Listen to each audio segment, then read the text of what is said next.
cortar. De volta com o nosso programa e eu quero saber de você. Tem algo no seu corpo que lhe incomoda? Já pensou em recorrer à cirurgia plástica? Que tal recorrer à bioplastia? Essa técnica ajuda a melhorar a autoestima e pode ser aplicada em diversas partes da anatomia humana. Minimamente invasiva, não requer preparativos e o resultado é praticamente instantâneo. A técnica pode ser feita em homens ou mulheres e o resultado é imediato. Através deste método, é possível realçar as linhas, os contornos, ângulos e também corrigir imperfeições. A dermatologista, a doutora Renata Lobo, está com a gente e vai esclarecer todas as dúvidas sobre bioplastia. Bem-vinda, doutora, tudo bem? Tudo bem. Olá, doutora, obrigado pela presença. Eu que agradeço. A primeira pergunta é o que é bioplastia, que muita gente não sabe, né? Olha, a bioplastia é simplesmente uma técnica de preenchimento. Então, o paciente muito confunde a bioplastia com um produto.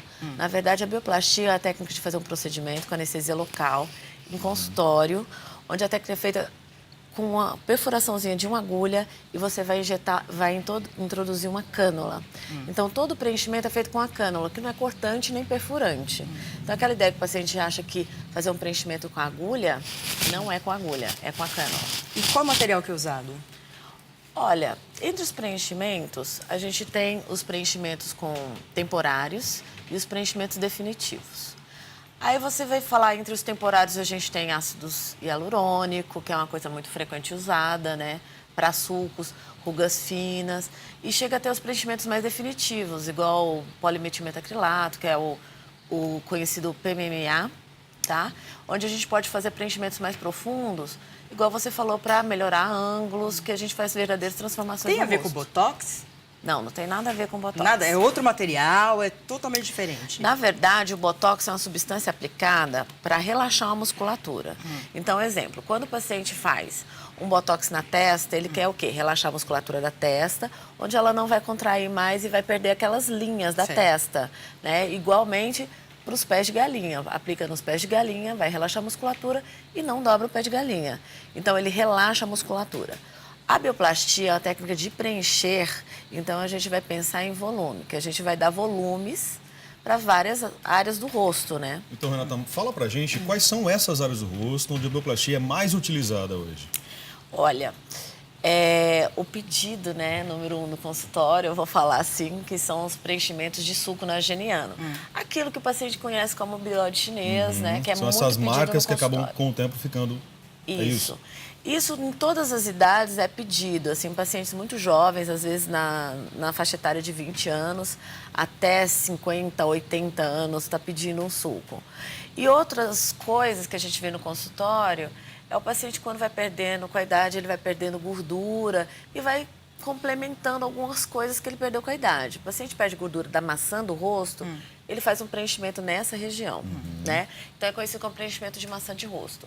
O paciente, às vezes, tem perda de gordura e perda óssea, então afunda muito o centro da face. Faz preenchimentos labiais, preenchimentos dessa ruguinha, que é conhecida como bigode chinês também, que faz aquela sensação de boca triste. Então, projeções para o queixo, para projetar ele para frente, né? Marcação de mandíbula, para definir a mandíbula, deixar mais quadrada, às vezes alongar o rosto, angular o rosto, isso tudo é feito com E preenchimento. em quanto tempo você faz isso? Como o procedimento não precisa de grandes centros, né, para poder fazer, o procedimento é feito em consultório, com anestesia local, eu costumo falar que é a anestesia do dentista, né? Os pacientes que não entendem, é aquela anestesia local que o dentista aplica. O procedimento varia entre 10 minutos a meia hora.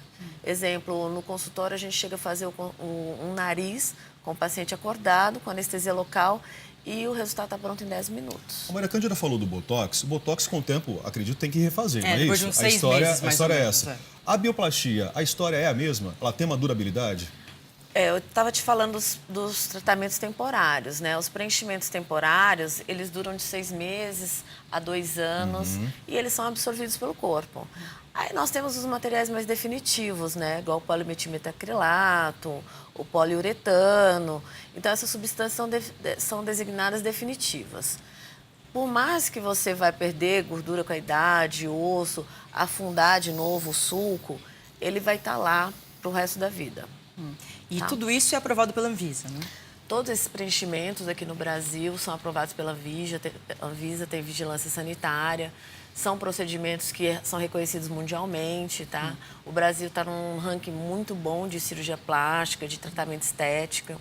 Nós somos reconhecidos por ter esse feeling para procedimentos estéticos e, graças a Deus, é um procedimento muito bem visto, né, na sociedade. Tem uma idade mínima para começar a fazer bioplastia? O que é permitido, não é permitido? E uma idade limite, por exemplo?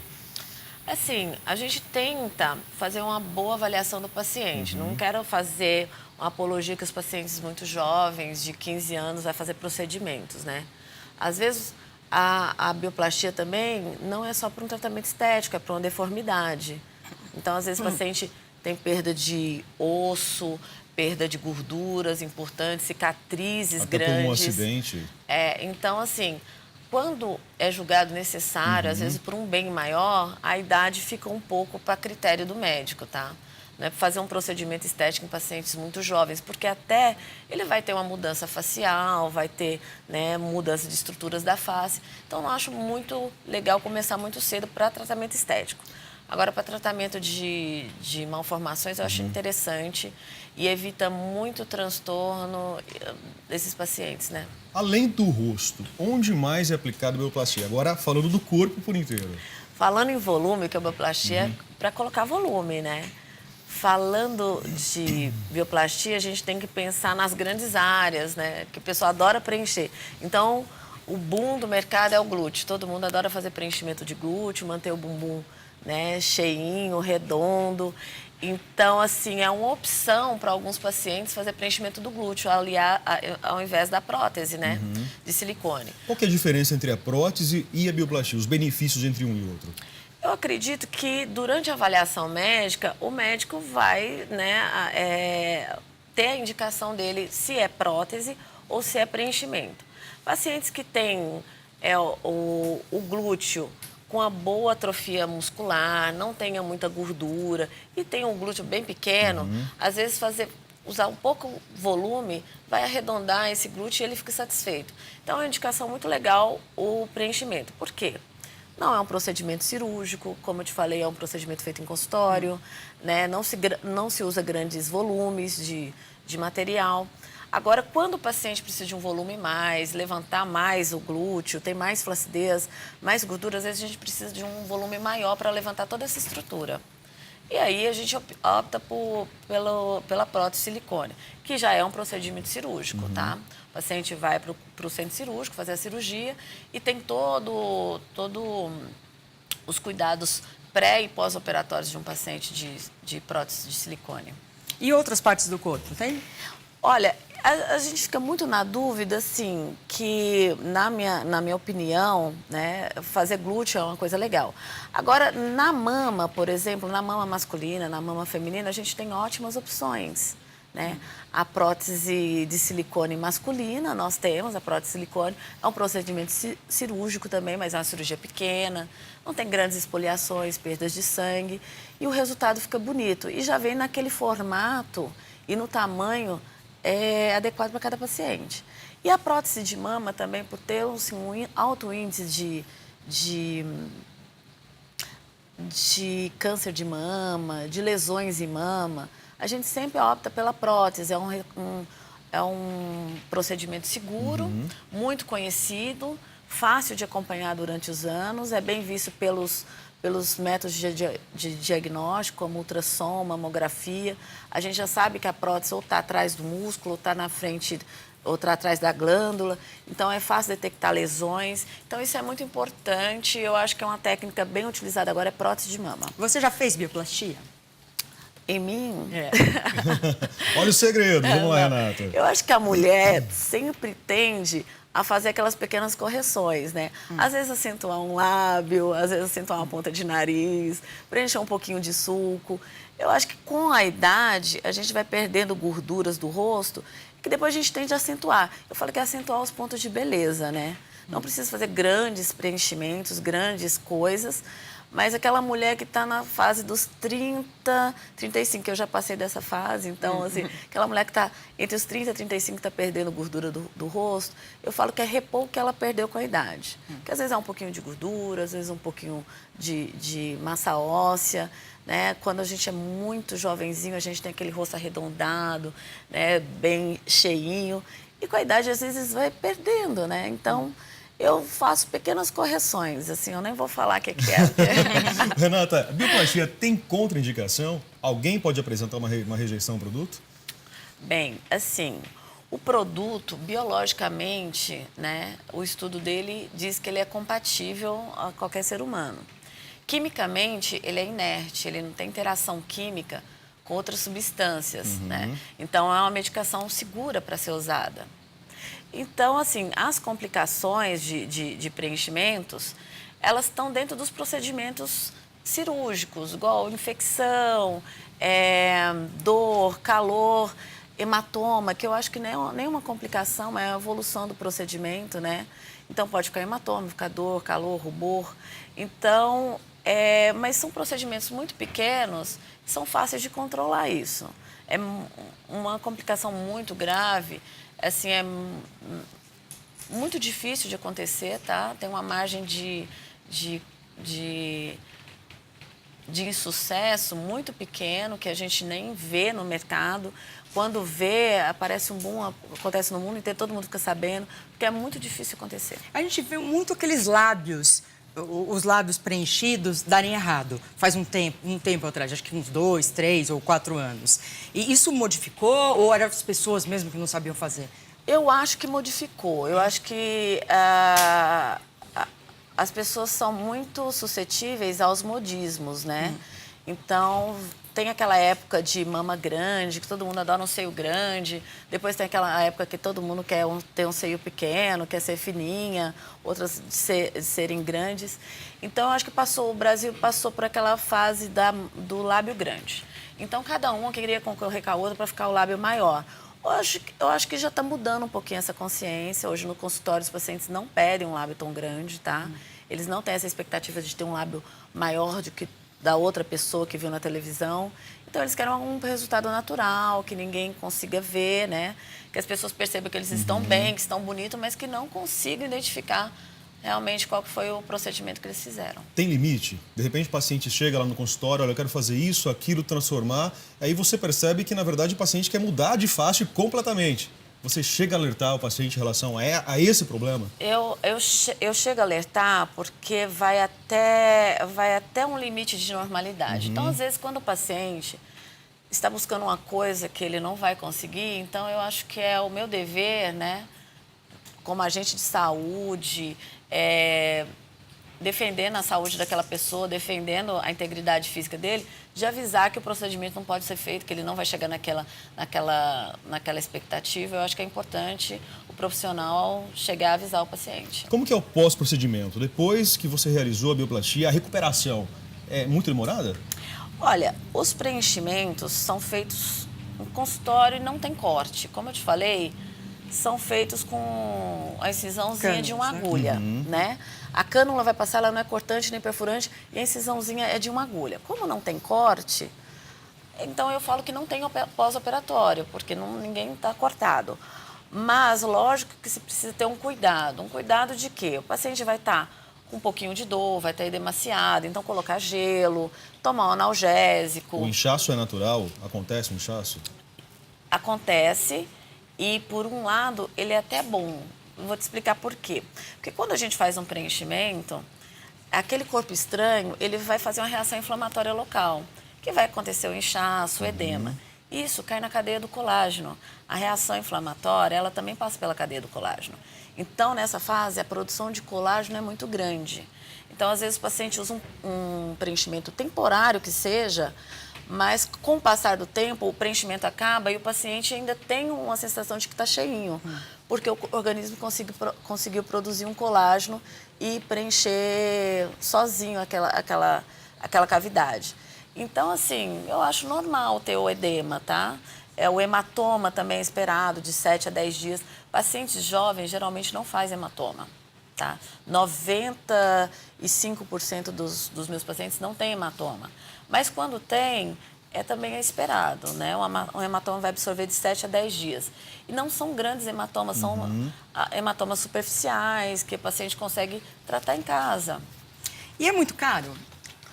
Olha, a minha ética médica não permite eu Não, mas falar. comparando com uma cirurgia plástica, não sei quantos por cento a Não. menos. Como dispensa todo o aparato cirúrgico, Anestesia e tudo. anestesista, centro cirúrgico, internação, medicação, acompanhamento intra-hospitalar, não tem nada disso. Então, é um procedimento relativamente barato, tá? Eu acho que hoje em dia todo mundo consegue fazer. É um procedimento que a pessoa escolhe por onde começar. Ela pode começar por uma pequena área e ir aumentando no rosto. Pode associar procedimentos, faz um preenchimento, faz um botox e assim consegue um resultado legal para ela.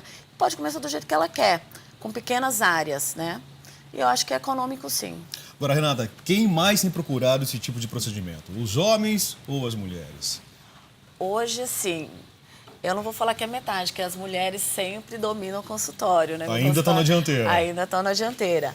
Mas cada dia que passa, os homens procuram saber mais e os homens estão frequentando mais os consultórios médicos, dermatológicos, estéticos. E eles estão se procurando saber a diferença de um tratamento e outro. E o mais interessante, os homens sempre vão pela naturalidade, pela pouca quantidade, para ficar natural e não chamar atenção. Eles vão mais devagar, eles querem ser sucintos, até com medo, inclusive, de serem retalhados pelos outros amigos, Com né? certeza. Ou pelas mulheres, né? Porque tem coisa que fica muito feia, né? Com certeza. Daí o cara metrosexual não dá, né? As mulheres detestam metrosexual. Então tem aqueles metrosexuais, mas que não aparece que fez nada. Tipo, nasceu assim, nasceu lindo, né? Tá com botox, mas tá com a testa lisinha e ninguém consegue identificar. É esse resultado que o homem gosta, né? E hoje em dia a mulher também. Eu acho que está mudando um pouquinho os grandes procedimentos bizarros, grandes volumes, né? Eu acho que está mudando um pouquinho, as pessoas estão indo mais para o natural. Tem muita gente que quer ficar parecido com uma pessoa famosa? É comum isso? É muito comum, é muito comum. Então, às vezes, a pessoa fala assim, eu quero ficar com a cara de tal fulano. Eu falei, calma aí, opa, eu também tô querendo ficar, né? Porque isso é muito pedido no consultório. Mas, assim, às vezes é brincadeira, às vezes é uma grande expectativa. Eu quero a boca da Angelina Jolie. Então, às vezes... Esse acho que é o mais pedido, né? E às vezes, para aquela pessoa não vai dar certo o procedimento. Se colocar tal volume, vai ficar muito artificial. Então, às vezes, é melhor fazer pouca quantidade, a paciente ficar bonita, do que fazer um grande volume e, de repente, ela ser taxada de que está deformada, que está feia. Porque cada um tem a sua beleza, né? E a gente tem que respeitar. Com certeza.